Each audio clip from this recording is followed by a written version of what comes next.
Sementara itu pemirsa, kelompok pekerja dan buruh akhir-akhir ini dibuat gerah dengan draft rancangan undang-undang Cipta Tenaga Kerja Omnibus Law. Dan kita akan lihat beberapa pasal yang krusial yang sempat terungkap. Ya, industri padat karya tidak perlu memenuhi upah minimum provinsi.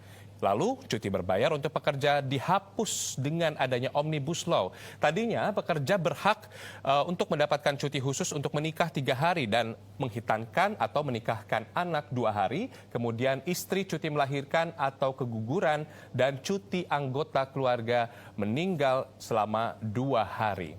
Kemudian kita lihat untuk pekerja asing dan outsourcing.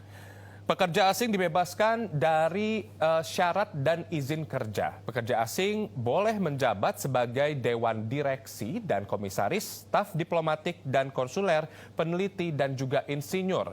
Pekerja asing startup dibebaskan bahkan dari syarat izin kerja. Outsourcing pun diperluas. Perusahaan boleh membuka outsource untuk beragam jenis kerja di perusahaan, tidak dibatasi hanya kerja inti. Outsourcing bisa dipekerjakan sebagai freelance maupun kerja paruh waktu. Yang diamandemen ada beberapa pasal 42, 66, 93, 159 dan seterusnya. Kemudian pemirsa, selanjutnya adalah soal pesangon. Nah, pembayaran pesangon selain tunjangan dasar dikurangi atau dipangkas sama sekali. Penghitungan tunjangan dasarnya tidak berubah. Penghitungan pembayaran pesangon, kemudian uang penghargaan masa kerja dan uang penggantian hak seperti cuti tahunan yang belum diambil, biaya ongkos pulang, penggantian perumahan, pengobatan, tadinya dibedakan berdasarkan alasan PHK-nya. Nah, dengan Omnibus Law semuanya dihapus. Pemberi kerja hanya perlu memberikan pesangon dan UPMK. Selanjutnya kita lihat pemirsa soal PHK. Nah, hak pekerja untuk mengajukan gugatan jika di PHK sepihak dihapus. Gantinya ditambahkan asuransi untuk pekerja yang di PHK dan dikelola BPJS selama pekerja membayar premi BPJS-nya.